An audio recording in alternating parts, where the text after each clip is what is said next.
Chers auditeurs, auditrices de Radio des Sans-Voix, bienvenue dans notre émission hebdomadaire Valeurs humaines. Notre pays, l'Algérie, est le dernier des 3 pays du Maghreb, avec la Tunisie et le Maroc, où s'est affirmé de façon un peu insolite et pour la première fois en 1985 le concept des droits de l'homme. Et pourtant, durant les années 90, la pratique de la disparition forcée s'est propagée sur l'ensemble du pays. Elle a été systématique et généralisée et à l'encontre d'une population ciblée.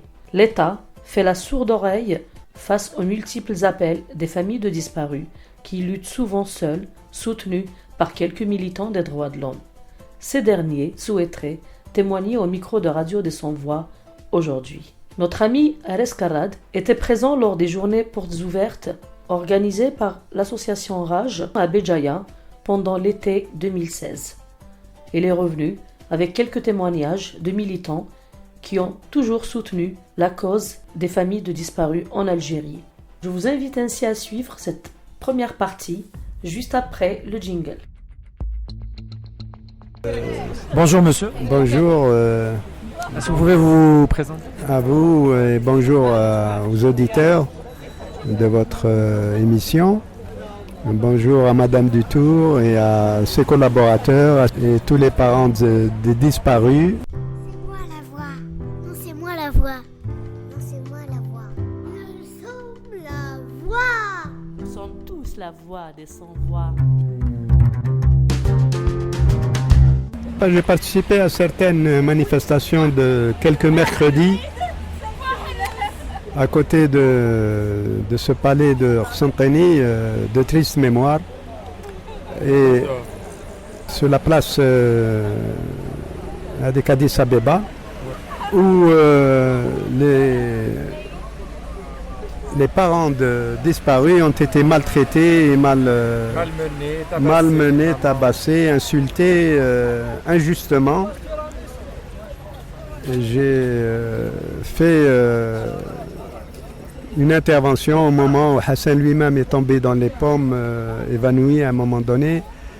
Et avant lui, une femme qui a glissé, dont la tête a choqué le bord du trottoir. Et quand j'ai interpellé le policier, il m'a dit votre numéro sur l'uniforme, je suis médecin et vous aurez de mes nouvelles. Alors du coup, il a décroché son talkie-walkie et il a appelé l'urgence des pompiers qui sont arrivés avec leur ambulance.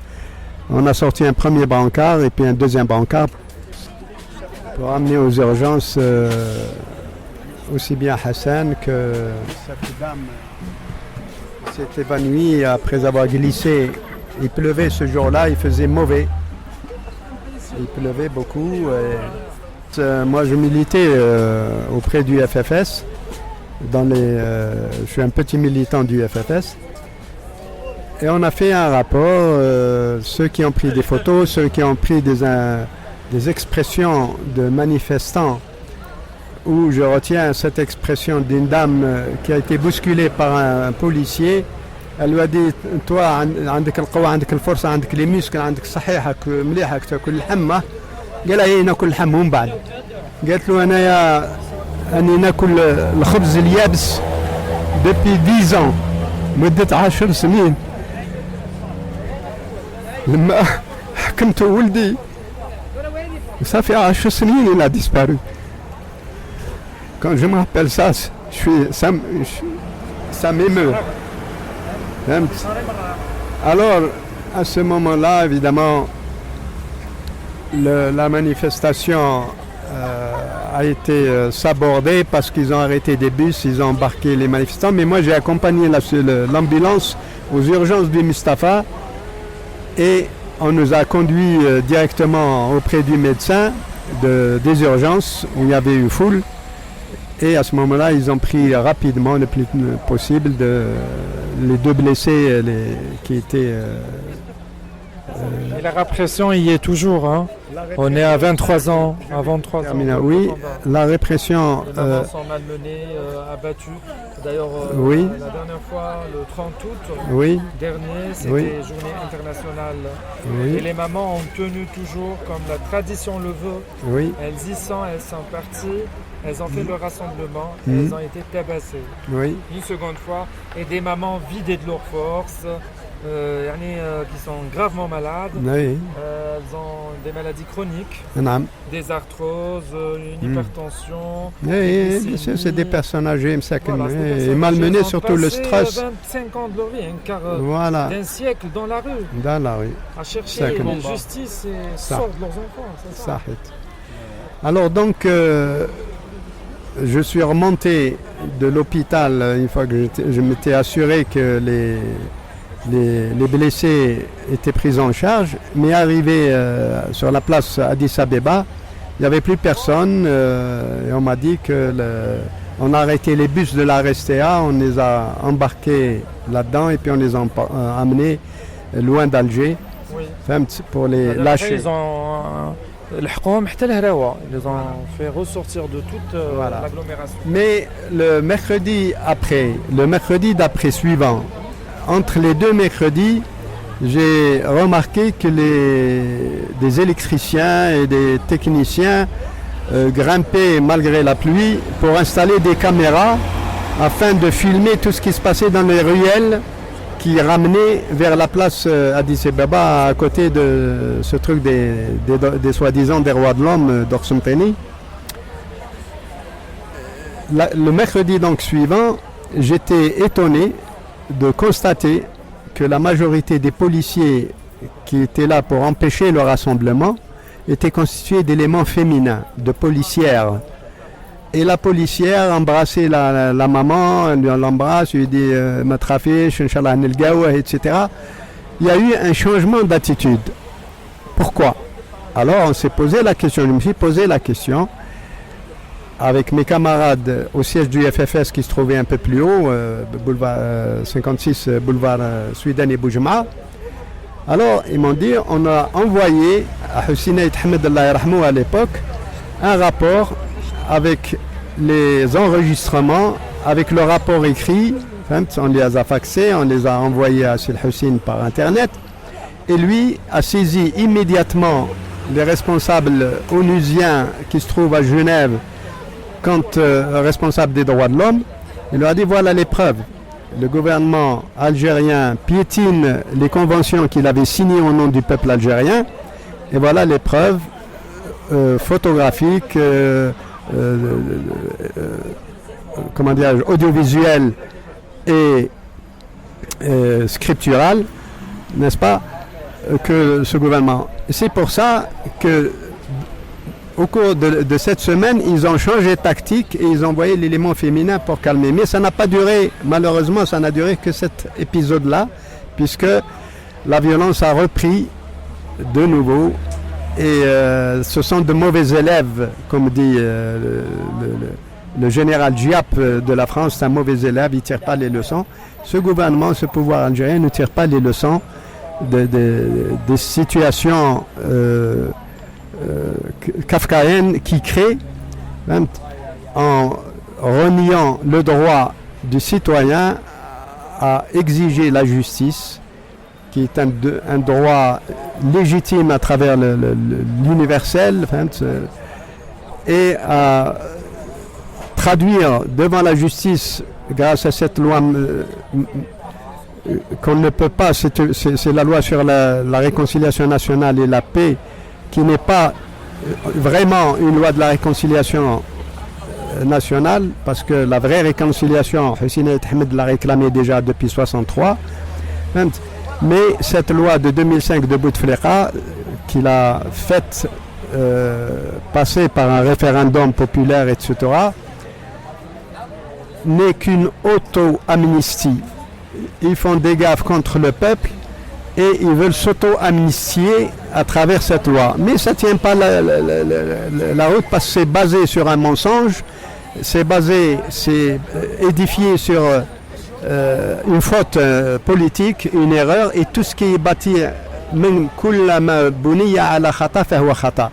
tout ce qui est basé sur une faute n'est que faute, quel que soit l'édifice qu'on veut, le 20e, 30e étage s'ils veulent. Qu'est-ce qu'on peut dire? Est-ce qu'on doit attendre la journée internationale, le 30 août, pour parler des disparitions forcées? La disparition forcée n'a pas de date limite. On en parle tous les jours, on peut même en rêver en dormant. Parce que ça peut toucher n'importe qui, sur Terre, quand il y a une agression d'un pouvoir, j'allais dire autoritaire, j'allais dire mafieux, j'allais dire militaro-policier, sécurité informelle et tout ça. Ça doit être dénoncé en permanence comme on dénonce toute atteinte aux libertés de l'individu où il se trouve. Il n'y a pas de date fixe, mais comme on doit programmer ou faire des listes de telle manifestation, ça peut être le 30 août aussi. C'est pourquoi l'État exerce cette disparition forcée, d'après vous? L'État exerce sa disparition forcée parce qu'il n'est pas légitime d'un côté, et puis il a peur que, au lieu de faire disparaître un opposant, ou bien d'envoyer un groupe de terroristes ou un terroriste qui va l'assassiner à l'étranger, comme a fait Boumediene vis-à-vis de Karim Belkacem, il a fait étrangler à Francfort. Pourquoi tout président qui se respecte devrait avoir cette morale et cette force morale d'un président de la République, demander l'extradition de Karim Belkacem par exemple, et le faire venir devant les tribunaux algériens, le faire passer afin que justice soit faite.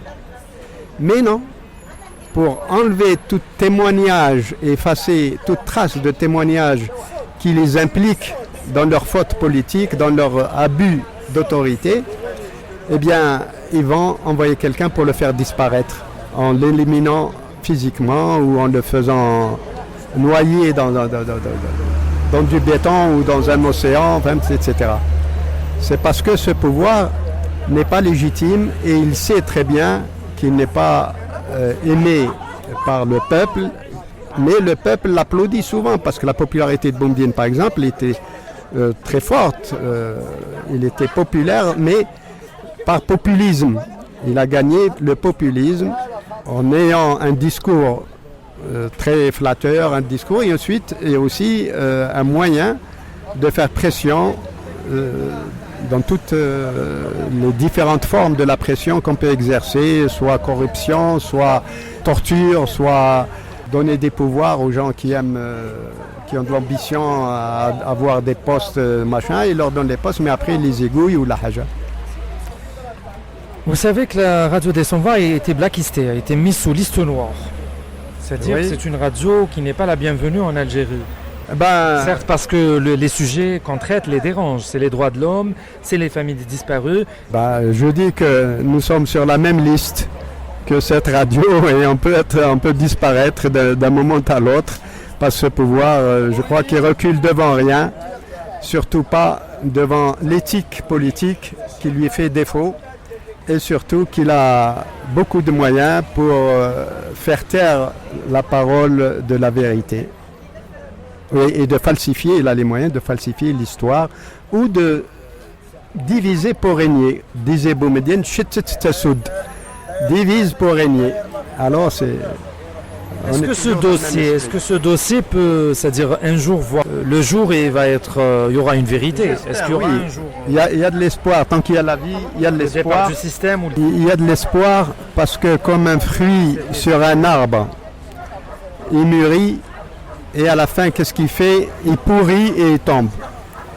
Et ce système, à force de commettre des crimes, à force de faire des mensonges à son peuple, ces mensonges et ces crimes apparaîtront un jour en surface et à ce moment-là, il va repartir, il va constater qu'il a trop fait de mal, il peut se retirer ou s'asseoir à la table de négociation pour trouver la solution la plus pacifique parce qu'on ne peut pas prendre d'armes de guerre contre nos frères qui sont au pouvoir actuellement. Je les appelle nos frères, c'est des anciens maquisards et tout ça, mais seulement ils sont malades, d'après moi en tant que médecin, ils sont malades de ce qu'on appelle la bleuite, qui est montée à une échelle plus importante, qui a fait que c'est comme si on les avait ensorcelés, qu'ils y عطاوهم سحور كلاو وقالوا روحوا كسروا شعبكم في فايدة شعبكم.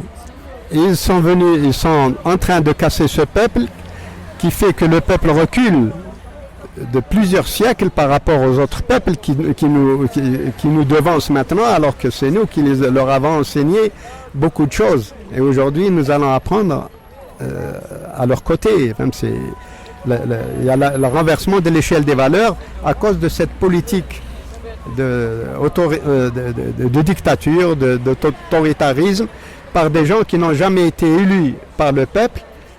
Et même s'ils étaient élus, ils seraient élus aujourd'hui à travers la loi électorale qu'on appelle la LORE, L-O-R-R-E, à laquelle j'ai ajouté plus JP, ça veut dire la LORE, c'est la loi organique relative au régime électoral. Dans son article 88, elle permet aux partis qui sont au pouvoir, c'est-à-dire le FLN et son sosie qui est né avec sa moustache, le RND, et qui sont partis de l'exécutif, ils sont au ministre de la Justice, au ministre de l'Intérieur. Et la loi, dans son article 88, dit en substance, chaque circonscription électorale est arbitrée et jugée en dernier ressort par 3 magistrats, et chaque circonscription correspond à chaque wilaya. Et ces 3 magistrats ne sont pas élus par leur père, ils ne sont pas tirés au sort par leur père magistrat, mais désignés par le ministre de tutelle, c'est-à-dire le ministre de la Justice, qui est soit RND, soit FLN. Et à l'époque, en 97, quand cette loi est née, le 6 mars 97, et puis elle a été amendée, mais le texte relatif à cette faveur qui est complètement récusable en faveur des partis du pouvoir qui eux sont autorisés de par la loi de choisir les juges et les arbitres de toute élection électorale, que ce soit référendaire, que ce soit législative, qu'elle soit locale ou présidentielle. Donc ils gagnent toujours l'élection, quoi qu'on vote ou qu'on ne vote pas. La fraude est dans la loi, la fraude est légalisée. Ce n'est pas au niveau des bureaux de vote, ni au niveau des observateurs étrangers qui viennent voir. Il vient surveiller, mais dans le cadre de la loi, c'est-à-dire dans le respect de la fraude légalisée par la loi, juge et partie. Et celui qui a contribué à la fabrication de cette loi, c'est le grand constitutionnaliste Jean Leca, que j'avais interpellé lors d'un débat de l'Ouatan, à l'époque, il y a quelques années, avec le journal officiel à la main, en lui lisant le texte, lui dit ça c'est récusable. Un esprit normal n'admet pas qu'un participant dans une compétition soit autorisé par la loi de désigner les juges ou les arbitres. C'est récusable. Ah, il m'a dit, vous savez, dans tous les pays ça se passe comme ça, il faut qu'il y ait des lois qui permettent aux gouvernants de ruser, c'est le terme qu'il a prononcé, de ruser avec leur peuple. J'ai dit, mais c'est une négation de l'éthique, de la morale, de l'éthique politique. Ah, il m'a dit, c'est une pratique courante. Ah, j'ai dit, bon, voilà. Qu'est-ce que vous pouvez dire aux mamans Courage et à Radio des Sans Voix? La lutte continue, il ne faut pas désespérer. Les disparus, s'ils sont encore en vie, Inch'Allah, yarja'ou un jour, malgré les années, les décennies qui passent. Là, t'moufaou, Rabbi yarhamhum. وإن شاء الله ربي يعطينا القوة باش نعقبوا هاد الناس اللي غالطين قدام الشرع، وإلا هما بنفسهم يرجعوا للحقيقة، الضمير نتاعهم يتغلب ويتنحى لهم السحر هذاك اللي سحروهم، cette bleuite qui les a fait monter jusqu'à ce que l'état-major général de Boumediene fasse des tracts contre le GPRA et casse le GPRA, d'imposer le militaire contre le politique, parce que ça a été, disons, le thème qui a permis à la police politique et à la police politique française de mener à bien cette guerre psychologique où on monte des musulmans contre des musulmans, où on monte des Algériens contre des Algériens, des responsables contre d'autres responsables qui s'auto-éliminent, qui s'éliminent les uns les autres. Donc, je dis courage et la lutte continua, pour reprendre la phrase d'Agostino Neto dans la guerre de l'Angola. Je vous remercie. Merci.